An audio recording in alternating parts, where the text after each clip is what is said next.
Assalamualaikum warahmatullahi wabarakatuh. Selamat datang di Ensiklopedia Islam edisi Ramadan. Di bulan penuh berkah ini kami hadir 2 kali sehari saat sahur dan berbuka puasa ya. Video singkat, ringan, semoga jadi penguat iman. Karena di sini kita belajar pelan-pelan biar pahamnya bertahan lama.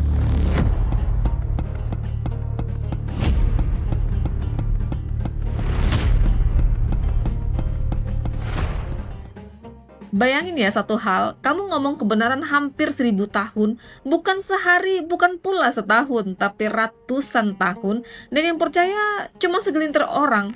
Kalau itu kamu, kira-kira kamu masih mau lanjut gak ya? Inilah kisah Nabi Nuh alaihi salam tentang iman, kesabaran, dan kebenaran yang tetap berdiri meski ditertawakan. Nabi Nuh adalah keturunan Nabi Adam dari generasi ke-9. Beliau hidup hampir mencapai usia 1000 tahun. Dan Al-Quran menegaskan dalam surah Al-Ankabut ayat 14 bahwa Nabi Nuh tinggal bersama kaumnya 1000 tahun kurang 50 tahun. Hampir seluruh hidupnya dipakai untuk satu misi, mengajak manusia kembali ke jalan Allah. Dan itu bukan misi yang mudah ya. Nabi Nuh diutus kepada kaum bernama Bani Rasib. Awalnya mereka adalah kaum yang beriman. Mereka mengenal Allah. Mereka hidup lurus. Di tengah mereka ada 5 orang laki-laki saleh yang sangat dihormati, yaitu Wad, Suwa, Yahud, Yauk, dan Nasr. Tapi saat kelimanya wafat, sesuatu berubah. Karena rasa kehilangan, mereka membuat patung sekedar untuk mengenang. Awalnya cuma simbol, nggak ada niat menyembah. Tapi waktu berjalan, generasi berganti, dan pelan-pelan patung itu berubah makna. Dari kenangan jadi tempat berharap, dari hiasan jadi sesembahan. Al-Quran mengabadikan kisah ini dalam surah Nuh ayat 23 tentang bagaimana manusia akhirnya mempertahankan berhala-berhala itu untuk meninggalkan Allah. Nabi Nuh pun datang membawa peringatan. Beliau berdakwah siang dan malam sebagaimana disebutkan dalam surah Nuh ayat 5. Dia Nuh berkata, "Ya Tuhanku, sesungguhnya aku telah menyeru kaumku siang dan malam." Dengan kata-kata lembut, dengan kesabaran, dengan cinta, tapi ya apa balasannya? Tetap balasannya ejekan, cemoohan, dan hinaan. Sebagaimana diceritakan dalam surah Hud ayat 27, kaumnya berkata bahwa Nuh hanyalah manusia biasa dan pengikutnya hanyalah orang-orang yang lemah. Mereka berkata, dia cuma manusia biasa, pengikutnya orang miskin semua, ngapain dengerin dia? Tahun demi tahun berlalu, ratusan tahun lewat, dan hasilnya pengikut Nabi Nuh hanya sekitar 70-80 orang saja. Bayangin nih ya, 950 tahun berdakwah dan yang ikut nggak nyampe 100 orang. Di titik itu Nabi Nuh mengadu kepada Allah. Doanya diabadikan dalam surah Nuh ayat 26, "Ya Tuhanku, janganlah engkau biarkan seorang pun dari orang-orang kafir itu tinggal di atas bumi." Lalu datanglah perintah Allah yang terdengar tidak masuk akal bagi manusia. Nabi Nuh diperintahkan untuk membuat bahtera, kapal besar di tengah daratan. Dan Al-Quran menceritakan bagaimana kaumnya terus mengejek saat Nabi Nuh membangun kapal itu. Mereka berkata, "Kamu bikin kapal di darat, hujan aja jarang turun." Tapi Nabi Nuh tetap lanjut, satu kayu demi satu kayu dengan iman. Saat bahtera selesai, Allah memerintahkan Nabi Nuh untuk membawa pengikutnya dan setiap makhluk secara berpasangan.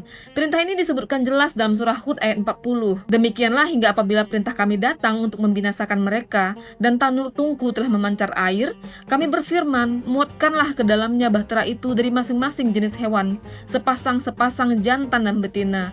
Keluargamu kecuali orang yang telah terkena ketetapan terlebih dahulu akan ditenggelamkan, dan muatkan pula orang yang beriman. Ternyata tidak beriman bersamanya Nuh kecuali hanya sedikit saja. Lalu sesuatu yang belum pernah terjadi pun dimulai. Langit terbuka, hujan turun tanpa henti, dan bumi memancar air dari segala arah. Sebagaimana firman Allah dalam surah Al-Qamar ayat 11-12, "Lalu kami bukakan pintu-pintu langit dengan menurunkan air yang tercurah, dan kami jadikan bumi menyemburkan mata-mata air, maka bertemulah air-air itu, sehingga meluap menimbulkan keadaan bencana yang telah ditetapkan." Bahtera pun belayar di atas gelombang laksana gunung. Di tengah bencana itu, Nabi Nuh melihat anaknya, Kan'an. Beliau memanggil dengan penuh harap, sebagaimana diabadikan dalam surah Hud ayat 42, "Hai anakku, naiklah bersama kami, dan jangan bersama orang-orang kafir." Namun Kan'an menolak. Ia yakin gunung akan menyelamatkannya. Dan Allah menutup kisah itu dalam surah Hud ayat 43, "Dan dia, anaknya, menjawab, aku akan berlindung ke gunung yang dapat menyelamatkanku dari air bah." Nuh berkata, "Tidak ada penyelamat pada hari ini dari ketetapan Allah kecuali siapa yang dirahmati olehnya." Gelombang menjadi penghalang antara keduanya, maka jadilah dia, anak itu, termasuk orang-orang yang ditenggelamkan. Nabi Nuh sangat bersedih. Beliau bertanya kepada Allah tentang anaknya. Namun Allah menjawab dengan tegas dalam surah Hud ayat 46 bahwa ikatan iman lebih kuat daripada ikatan darah. Setelah sekitar 150 hari, air mulai surut dan Bahtera berlabuh di Bukit Judi. Allah berfirman dalam surah Hud ayat 44, "Wahai bumi, telanlah airmu, dan wahai langit, berhentilah." Dan bumi pun kembali tenang. Kisah Nabi Nuh bukan cuma tentang banjir, tapi tentang kesabaran tanpa batas, tentang iman meski sendirian, dan tentang kebenaran yang tetap berdiri meski ditertawakan. Karena kadang yang benar memang tidak harus ramai-ramai kan? Kalau kisah ini membuat hati kamu merasa lebih tenang dalam menghadapi masalah kamu, maka ada baiknya juga kamu share video ini ke orang yang menurut kamu mereka lagi berjuang diam-diam. Karena di sini kita nggak cuma dengar cerita, tapi kita juga bisa mengambil maknanya. Demikian episode edisi Ramadan kali ini. Besok kami akan kembali dengan kisah-kisah Islami lainnya. Kami akan tayang di jam yang sama ya. Terima kasih sudah menonton video ini. Jangan lupa subscribe, like, komen, dan share video ini jika kamu merasa video ini sangat bermanfaat. Wassalamualaikum warahmatullahi wabarakatuh.